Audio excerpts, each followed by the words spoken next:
Dog can't get struck by lightning. You know why? Because he's too close to the ground. Who are you, Luther Haggs? All-time great comedic actor who spent his life on screen bringing joy and making people laugh with his unforgettable performances. He is best known for portraying the endearingly silly and funny character of Sergeant Barney Fife on The Andy Griffith Show. While he made a career out of other people's happiness, his personal life was a series of heartbreaking events. Stay with us as we uncover the story of his multiple marriages, children, tragic demise, and the legacy he left behind. The legendary Don Knotts. Jesse Donald Knotts, known by the stage name Don Knotts, was an American character actor and comedian. He was born on the 21st of July, 1924, in Morgantown, West Virginia. With few advantages in life, he was the youngest of 4 sons of William Jesse Knotts and the former Elsie Luzetta Moore. Don's birth was unexpected, considering he was born 14 years after his next closest sibling, and his mother was already 40 years old at his birth. His early years were marked by hardship and fear. They struggled to make ends meet and gave up their farm just 1 month before he came into the picture. Unfortunately, growing up poor in Morgantown, West Virginia, wasn't the worst of their troubles. Knotts' father, William Jesse Knotts, was a very messy man who suffered from schizophrenia and alcoholism, and was often bedridden by the time Don was born. Terror was a daily part of Don's childhood. His father reportedly threatened him once with a knife, causing the young boy to be scared. It's no wonder that as a young boy, Don was already pale, thin, and frequently ill. But there was a turning point for young Don. When he was 13, his father passed away from pneumonia, lifting what his daughter Karen later described as a huge burden from his shoulders. Though still poor, Don became old enough to stand up to his remaining brother, and he was no longer terrorized at home. As he entered high school, something remarkable happened. He became class president, wrote a yearbook column, grew popular, and made a best friend for the first time. Still, the wounds of his early years left their mark. Even with all this positive attention, Knotts himself said he felt like a loser. Being poor and physically smaller than his friends, he probably felt insecure. To cope with his difficult reality, young Don turned to his imagination, filling his world with made-up characters and happy dramas. Around his early teens, he invented a ventriloquist's dummy and called it Danny. With this dummy, Don began performing, taking his first steps toward a career that eventually brought laughter to millions. After his freshman year, he decided to join the U.S. Army, but nobody expected the military to accept such a sickly, undernourished young man. But they did, finding the perfect place for him.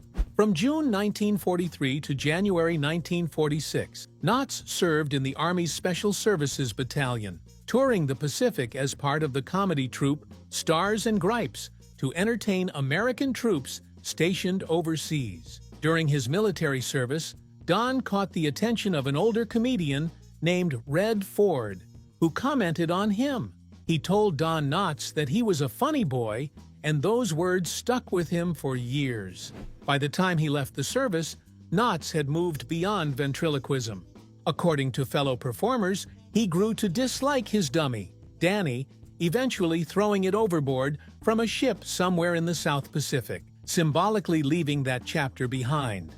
After the military, Knotts returned to West Virginia University, graduating in 1948 with a degree in education.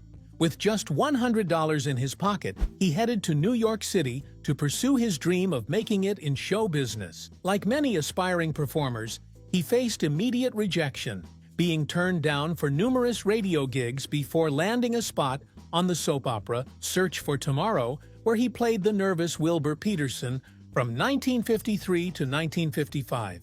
It took 7 years of struggle before Don secured a role on Broadway and began to gain attention. That play, No Time for Sergeants, paired him with a co-star who became a lifelong friend, Andy Griffith. From there, Don started building a reputation as the perfect person to play a certain type of character: nervous, anxious, and non-threatening. Here's where Don Knotts discovered an unexpected advantage. His small, thin, nervous persona made anyone he shared the screen with appear more commanding by comparison. This quality was what became central to one of the most successful partnerships in television history, The Andy Griffith Show. In 1960, Andy Griffith started his own sitcom, The Andy Griffith Show. Don Knotts then approached Griffith and jokingly suggested himself for the role of Barney Fife, deputy of Sheriff Andy Taylor, portrayed by Griffith. Griffith immediately recognized the potential and agreed. What followed was television magic. The Andy Griffith Show premiered in 1962, with Knotts playing Deputy Barney Fife, a character whose self-important, romantic delusions and nervous energy created the perfect comedic counterpoint to Griffith's steady, wise Sheriff Andy Taylor. Though the show was initially intended to feature Griffith as the comedic lead, with Knotts as his straight man, it quickly became apparent that reversing these roles worked far better. The character of Barney Fife connected deeply with viewers. Self-important, romantic, and nearly always wrong, Barney dreamed of being a big-time lawman while bumbling through his duties in the small town of Mayberry. Barney was so prone to accidents that Sheriff Taylor allowed him to carry only one bullet, which Barney kept safely in his shirt pocket. Audiences fell in love with the show, and with Barney Fife in particular. Within just 3 weeks of its debut, The Andy Griffith Show rocketed to the #1 spot, setting a record for the fastest rise to the top in television history. It even outperformed Bob Hope's legendary show in audience surveys, an achievement no other program had managed at the time. For his portrayal of Barney Fife, Don had to look older on screen compared to his actual age. When The Andy Griffith Show debuted, Don was only 37 years old, and not the middle-aged deputy he so convincingly played in the show. To bridge this gap, the show's makeup department worked serious magic. Every filming day, Knotts underwent a transformation through makeup applications that aged his face. Combined with his expert physical comedy and mannerisms, the illusion was complete. Viewers had no idea Don wasn't the nervous, twitchy, middle-aged man they saw on screen. For his portrayal of Barney Fife, Knotts won an astonishing 5 Emmy Awards for Best Supporting Actor in a television comedy. Other acting roles. Don Knotts left The Andy Griffith Show in 1965, believing the series would end after 5 seasons. By the time Griffith announced his decision to continue, Knotts had already signed a 5-film contract with Universal Studios. Don saw this as his cue to leave the show, so he left, believing he would get better roles for his film career. Knotts went on to star in a series of family-friendly film comedies that built on his high-strung persona from the television series. He had a cameo appearance in It's a Mad, Mad, Mad, Mad World in 1963, and then starred in The Incredible Mr. Limpet in 1964, in which he played a meek man who is transformed into a fish. The film's early mix of live action and animation was groundbreaking, influencing later films like Who Framed Roger Rabbit and Space Jam. His Universal 5 film contract included The Ghost and Mr. Chicken, The Reluctant Astronaut, The Shakiest Gun in the West, The Love God, and How to Frame a Fig. When these films were aired at that time, they weren't popular, but over the years, they gained recognition for their unique portrayal of Knotts' masterful comedy. In fact, many modern comedians cite these films as major influences. Jim Carrey once told an interviewer that when he met Knotts, he immediately thanked him for The Ghost and Mr. Chicken, saying, "I watched it 100 times when I was a kid." Similarly, Martin Short has acknowledged Knotts as a significant influence on his comedy style. Don Knotts still returned occasionally to The Andy Griffith Show as a guest star, even though he left the show officially a few years back. These subsequent appearances also earned him 2 more Emmy Awards for his impeccable performance. He also appeared in the spin-off Mayberry RFD, where he served as best man for the marriage of Andy Taylor and his longtime love, Helen Crump. Though Knotts had hoped for major film stardom, his post-Mayberry career was marked by a series of projects that, while they didn't reach the heights of his television success, showcased his unique comedic talents. In the late 1960s and early 1970s, He even served as the spokesman for Dodge trucks, appearing prominently in print ads and dealer brochures. In 1979, at age 55, Knott returned to series television in a role that introduced him to a whole new generation of viewers, the wacky but lovable landlord Ralph Furley on ABC's hit sitcom Three's Company. The series, which was already an established hit, added Knott to the cast when the original landlords, Stanley and Helen Roper, left to star in their own spin-off series. As Furley, Knott sported loud leisure suits with ascots, thick glasses, and a toupee, portraying a middle-aged bachelor who fancied himself a ladies' man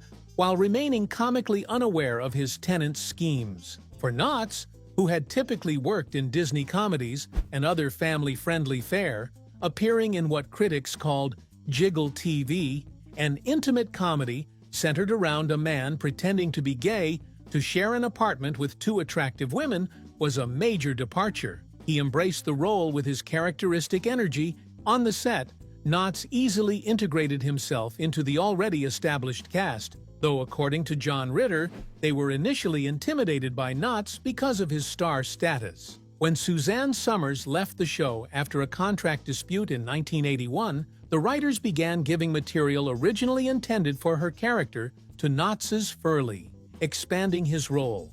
Don remained with Three's Company until it ended in 1984 after 8 successful seasons. This role brought him to a new audience who might not have been familiar with his earlier work as Barney Fife, confirming his status as one of television's most beloved comic actors. Knott reunited with Andy Griffith in 1986 for the made-for-television film Return to Mayberry, reprising his Barney Fife role for the last time. From 1988 until 1992, Don joined Andy Griffith again on the legal drama Matlock, playing the recurring role of pesky neighbor Les Calhoun. The two old friends slipped back into their natural rhythm, with Griffith again playing straight man to Knott's comic antics. By then, Knott's health had begun to decline, and he was often sick. When he was only 57 years old, he was given a troubling diagnosis of macular degeneration. It is a condition that interferes with a person's ability to see directly in front of them and makes anything in their direct line of sight appear distorted or blurry. In some cases, it can even lead to an inability to recognize faces, and it usually gets progressively worse. The diagnosis was devastating for the active performer, but he continued to work and engaged in every activity he had been doing before then. He refused to be defined by his health challenges, but eventually, his eyesight deteriorated to the point where he could no longer drive or read, severely limiting his independence. Despite these challenges, Don kept acting on stage and screen. In 1998, he had a small but pivotal role as a mysterious TV repairman in the critically acclaimed film Pleasantville. That same year, his hometown of Morgantown, West Virginia, changed the name of South University Avenue to Don Knott Boulevard on Don Knott's Day, and named him an honorary deputy sheriff with the Monongalia County Sheriff's Department. In 2000, Knott was recognized with a star on the Hollywood Walk of Fame, a well-deserved acknowledgement of his contributions to entertainment. Though his on-screen appearances became less frequent in his final years, he continued to work as a voice actor, lending his distinctive voice to projects like Chicken Little and the children's series Hermie and Friends. However, aside from being a successful actor, Don Knott was also a family man. Don's marriages and 2 children. Behind his public persona, Don Knott's personal life was complex. His friend Al Checo described him as somewhat of a ladies' man, who fancied himself something of a Frank Sinatra. The ladies loved him, and he dated quite a bit. Don was married 3 times. His first marriage was to Catherine Metz, whom he met in college. Metz, the daughter of a Northern Baptist minister from Wheeling, West Virginia, dated Knott for 2 years before they married in her father's church in 1947. Though they were together for 17 years and had 2 children, their marriage ended in divorce in 1964. 10 years after divorcing Metz, Don Knott found new love. In 1974, he married his second wife, Laura Lee Tsukna. Their marriage lasted until 1983. Throughout their years together, rumors circulated suggesting that Knott's declining mental health posed challenges to their relationship. According to reports, his struggles with depression negatively affected their relationship. His daughter Karen has spoken about her father's mental health challenges, saying he was mercurial and had a lot of different kinds of moods. He fought a lot of depression and had this endless loop of thought that would always lead to a downward spiral. Laura Lee later said that it was Don's diagnosis of macular degeneration that led to the end of their relationship. Fast forward to almost 2 decades, Don Knott got married for the third and final time to actress Frances Yarborough in 2002, a relationship that continued until his passing. Though they married later in life, the couple initially met in the 1980s when they worked together on the sitcom What a Country, where her main job was to help Don learn his lines. Frances was in her 20s, and he was in his 60s when they met, but despite the significant age difference, they found love in each other and stayed married till his passing at 81 years. After his demise, she inherited his properties, which were worth millions. From his first marriage to Kay Metz, Don Knotts' family primarily comprised his 2 children, Karen and Thomas. Their daughter, Karen Knotts, was born on the 2nd of April, 1954. Following in her father's footsteps, Karen pursued studies in theater at the University of Southern California and became an actress, stand-up comedian, and writer. She has performed in various comedy and theater productions, including her one-woman show titled Tied Up in Knots, which offers an intimate look into her life, growing up with her comedian father. The comic show was directed by Anderson Gabrick, and Karen performed it at the Edinburgh Fringe in 2008. She also performs stand-up comedy on the road. Her television and film credits include Mayberry Man, Return to Mayberry, An Occurrence at Black Canyon, One of Our Own, and the Vice Academy series. She also writes for the stage. Her one-woman play, Roger and Betsy, was nominated for the Mersey Awards in 2009. In 2021, she wrote a memoir about her father called Tied Up in Knots. After her parents' divorce, Don raised Karen as a single parent, bringing stability to her life that he had never known in his childhood. Their son, Thomas Knotts, was born on the 3rd of April, 1957, in Los Angeles. Unlike his father and sister, who lived a famous life, Thomas chose to maintain a private lifestyle away from the spotlight. As a result, there's limited information about his career and personal endeavors. Despite these personal struggles, those who knew Don described him very differently from his on-screen persona. Betty Lynn, one of his co-stars on The Andy Griffith Show, called him a very quiet man. Very sweet, nothing like Barney Fife. The tragic end of a legend. Don Knott became very sick in the early 2000s and was diagnosed with lung cancer. He eventually passed away at the age of 81 on the 24th of February 2006 at the Cedars-Sinai Medical Center in Los Angeles from pulmonary and respiratory complications of pneumonia related to lung cancer. He underwent treatment at Cedars-Sinai Medical Center in the months before his passing, but returned home after reportedly feeling better. Andy Griffith was among the last people to visit him. His health continued declining till his sad passing. Even in his final days, Don's innate humor remained. His daughter Karen shared a poignant memory years after his passing. He had this funniness that was just completely insanely natural. When he was dying, he was making us laugh hysterically. He was dying, but he did something, or said something, that caused my stepmother and me to go into fits of laughter, which is why I ran out. Karen later regretted leaving her father's side to laugh,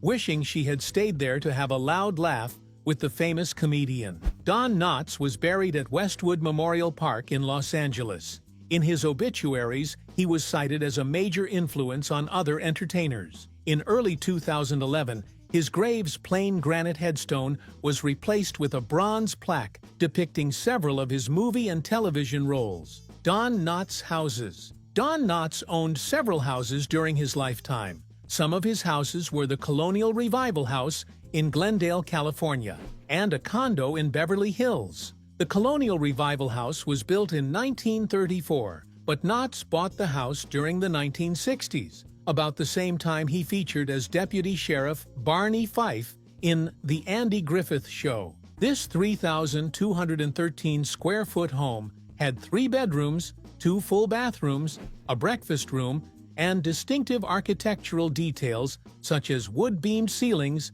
and a decorative fireplace. After his passing, rumors spread about Don Knott's former home, with some claiming that it was abandoned. The Colonial Revival House in Glendale remained in the family's possession before eventually being sold at $1.295 million in 2013. The sellers had purchased the house at $600,000 in 2003, so they had a gain of $695,000 before taxes, commissions, carrying costs, and renovation expenses. The last home Don Knott owned was a condominium at 1854 South Beverly Glen Boulevard in Beverly Hills. The 3,289-square-foot condo was built in 1981 and had 3 bedrooms and 3 bathrooms. Don Knott bought the house in August 1983 for $338,170. After he passed in 2006, it was sold in October 2007 for $1.23 million. Therefore, Don Knott's former residences are not abandoned, but are currently occupied and maintained by the new owners. Net worth and legacy: $125 to $132. At the time of his demise in 2006, Don Knott's net worth was estimated to have been more than $20 million. This wealth was accumulated through his successful career in television, film, and stage performances. Don Knott left behind a legacy that is as enduring as his substantial net worth. His enduring legacy ensures that his work continues to generate revenue, even posthumously. Don had a successful half-century acting career that included 7 television shows and more than 25 films, along with 5 Emmy Awards just from The Andy Griffith Show alone. He was also recognized with a star on the Hollywood Walk of Fame in 2000, and his hometown of Morgantown, West Virginia, renamed a street after him in honor of his talent and impact in television comedy. In 2016, a statue created by Jamie Lester was erected in his honor in front of the Metropolitan Theater on High Street in his hometown of Morgantown, West Virginia. Knott's influence extended far beyond his performances. His highly physical brand of acting, at its best, drew comparisons to silent film greats such as Buster Keaton, Stan Laurel, and Harold Lloyd. On the plaque of his grave it was written, "He saw the poignancy in people's pride and pain and turned it into something hilarious and endearing." Which of the television shows Don Knott starred in is your favorite? Let us know in the comments. If you enjoyed this video, like, share, and subscribe to this channel. Before you go, watch the other videos on your screen.